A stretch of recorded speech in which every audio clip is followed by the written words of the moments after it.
Hey everyone, today I'm talking about how to save money on a move. Now, I come from a military family, so we have moved all the time, almost every year. Growing up, there was always a problem with movers because those movers got provided for you and you really didn't have a lot of choice.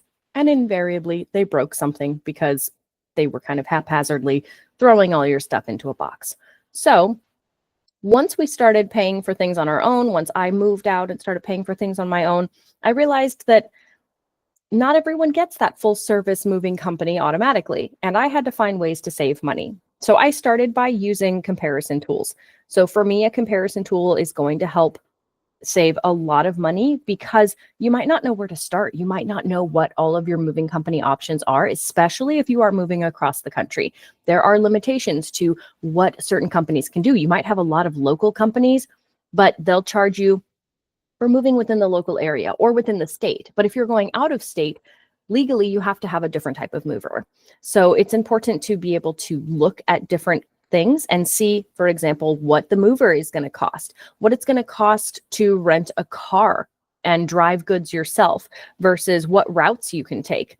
So I really love resources like Move Buddha, not just because you can get quotes for how much it's going to cost, especially if you see here, there are so many options. I can see what it's going to cost for labor. I can see what it's going to cost for specialty movers. That might be something like a piano. I do have a piano and it always costs extra to move because they have to be very careful with it and move it a specific way.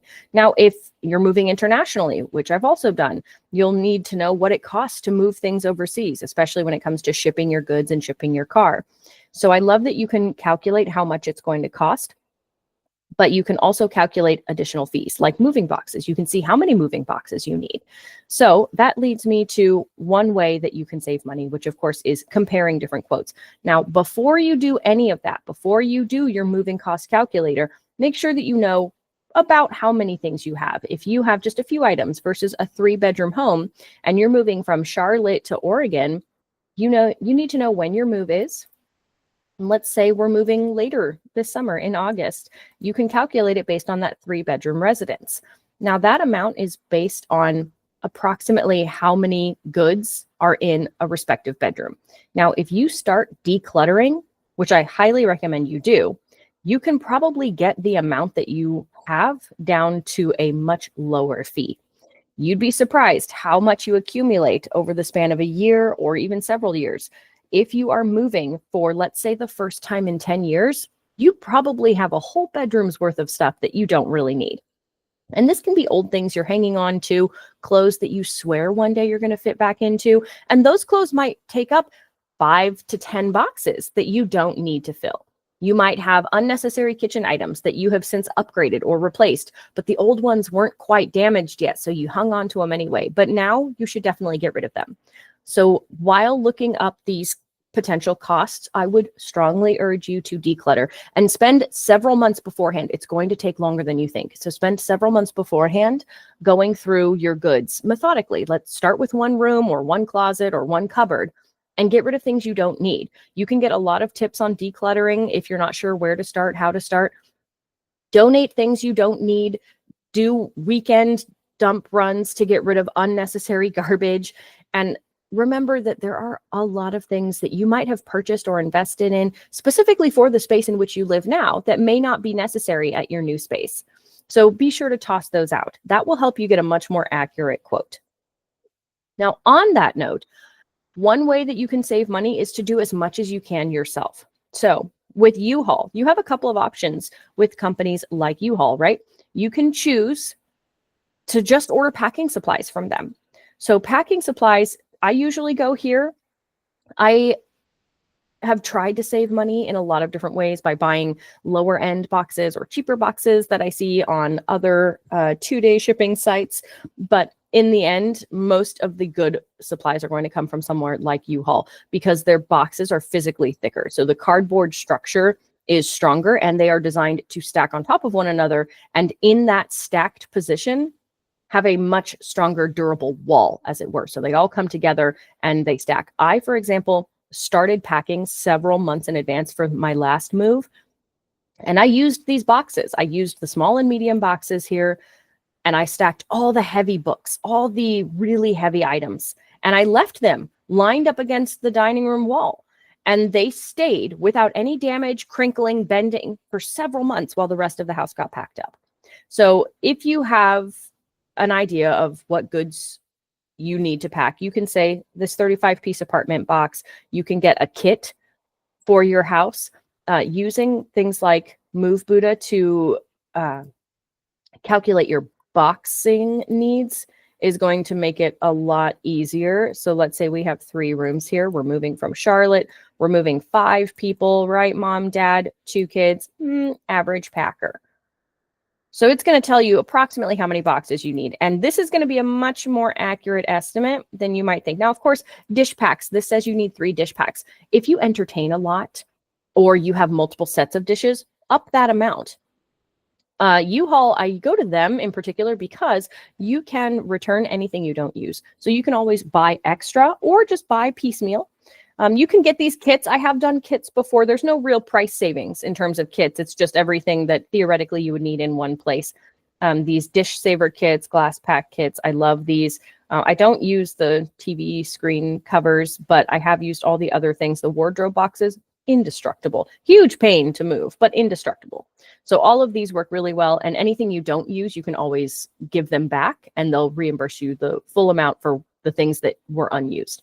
So if you want to save money, one of the biggest ways, apart from decluttering and comparing, is to absolutely box your goods yourself. This can save you up to 50% of the cost, depending on what type of moving service you are using. So with this, you wouldn't use a full service option. Full service options like American Van Lines, they are great. You can kind of see who their clientele is, though, based on this front page, right? This is a very large palatial estate, and you're moving a lot of things. You also have United Van Lines. I've looked at both of these. I've had quotes from both of these companies before, and they're great for long distance moves, but they are the most expensive option. And that's because they come into your house, they box everything up, whether it's garbage, clothes that you're never going to fit into again. It doesn't matter. It all gets, and they don't box methodically. So it's not room by room, well labeled. It's just anything and everything, all drawers emptied, everything dumped into a box, packed up and gone.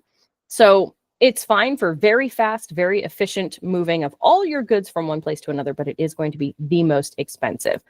So as you can see here, professional movers for that same 3-bedroom house across the country, you're looking at up to $10,000. And that's not even the full amount you might pay. When you get a quote from companies like United Van Lines or American Van Lines, you reach out to them, they're going to send someone to your home to do an estimate.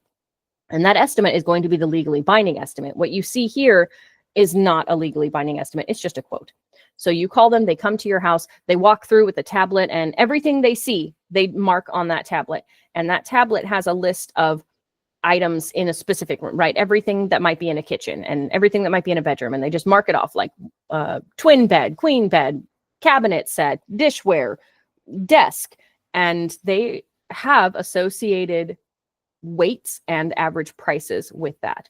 So they are going to quote you a little bit higher than might actually be necessary for a move from, let's say, North Carolina to Oregon, because this is the legally binding estimate. So whatever they give you for this, they cannot legally go above 10% of that cost. So if it ends up costing 50% more than the quote, they have to eat that. So they tend to pad these, and you get so much more cost because they are packing everything for you. They are unpacking it at the destination. Now, in my experience, while that seems better, I prefer controlling my own items because they tend to break my stuff. Every single time they break my stuff. And getting things back through insurance is never going to compensate you for what they broke. I've had collector's books broken, and the insurance adjuster just looked on eBay and said, oh, I found a cheap version of this book for $3. But the book that they found wasn't the collector's edition from 200 years ago. It was a crappy reprint right now that was a paperback. So you're going to have a lot of trouble with this. So if you are trying to avoid the more expensive quotes, as you can see here, the most expensive professional quotes, you load, they drive. That type of container move is going to save you a lot. So we'll come back to U-Haul here, but really quickly, I've used U-Pack and I loved them. U-Pack and pods are both great. Now, pods when I was younger were fine because the pods are actually smaller than what you can get with U-Pack. With U-Pack, you can choose a pod size or you can upgrade to the entire shipping container. So the full scale size that you see on the back of a semi truck moving across the country, you can book as many of those as you want.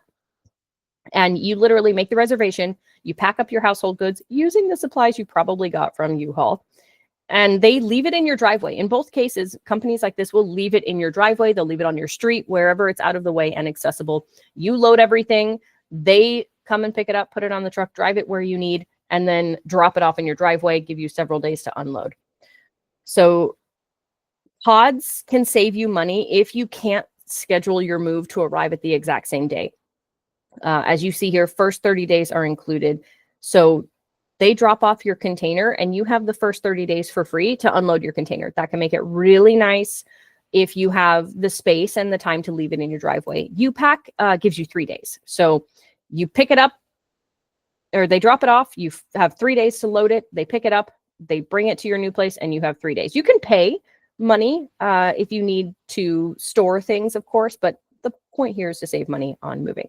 So these are a great way to save money. You declutter, you get quotes after you've decluttered, you compare the quotes from these types of pod-based companies, you get the pod, you load your goods yourself, and that saves you a ton of money.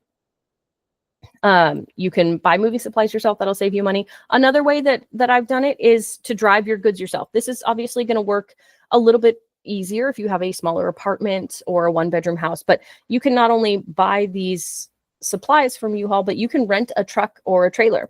Now, what my family has done in the past, because this large fleet that you see here may or may not be available in your area, I've had family go to different moving companies, even moving companies like these, but local moving companies that have older trucks that they're trying to offload, and purchase those large 20-foot trucks that can fit a small multi-bedroom house. And they'll buy the ones that have, 200,000 miles and the company can't really use anymore. And then they'll drive their own goods across the country and then sell that truck when they get there. Alternatively, you can look for used cars. We've done that before too, buying used trucks at your current location. Whether it's a used truck that's strong enough to tow a trailer with all your goods, like a trailer you rent here, or just a used van that might be big enough to offload some of your things. This can save you money in so many ways, right? You can do this, you can save money because if you sell it at your destination, chances are you're going to break even, or maybe you lose a few $100s, but what's a few $100s over the few thousand you might have spent on a moving company? More importantly, you can save money by reducing how much of your household goods you have to fit in one of these pods, or how much you want these comprehensive full service agencies to move for you. If you can cut your household goods in half, you can cut the amount that you need to store in a pod. And then you can maybe you can fit the rest in a truck. So those are some of my top ways to save. Obviously, be cognizant of the time frame in which you move. If you have any control over it, try to move in the fall or the winter. No one wants to move in bad weather, right? So that's going to save you a lot of money. It can literally cut your costs in half choosing to move in the fall or the winter versus the middle of summer. Everyone moves in the middle of summer. A lot of jobs move in summer. A lot of kids move in summer. Jobs will tend to start in the summer to help families of new employees who are moving or relocating with kids. So all of that can save you. Moving during the week versus weekends can save you an average of $1,000. So there are a lot of ways that you can save if you know where to look.